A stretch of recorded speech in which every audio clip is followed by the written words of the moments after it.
Hi guys, அஸ்ஸலாமு அலைக்கும். Welcome to my channel. இன்றைக்கி நம்ம வாய் வீட்டு மட்டன் பிரியாணி எப்படி செய்யறது பார்க்க போகிறோம். வாங்க வீடியோக்குள்ள போகலாம். எப்படி செய்யறதுன்னு பார்க்கலாம். இந்த பிரியாணி வந்து நம்ம குயிக்காக செஞ்சிடலாம். ஃபஸ்ட்டு ஒரு குக்கர் எடுத்துக்கலாம். குக்கர் நல்லா ஹீட் ஆனதும் ஆயில் ஆட் பண்ணிக்கலாம்.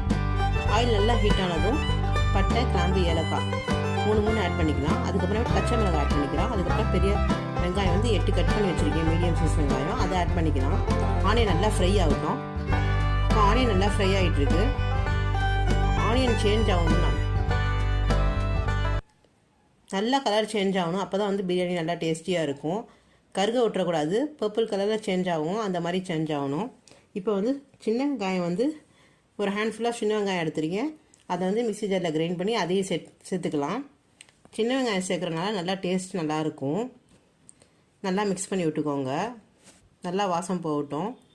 இப்போ வந்து 5 டேபிள் ஸ்பூன் இஞ்சி பூண்டு பேஸ்ட் சேர்த்துருக்கேன். இதை சேர்த்துக்கலாம். இந்த பிரியாணி வந்து 4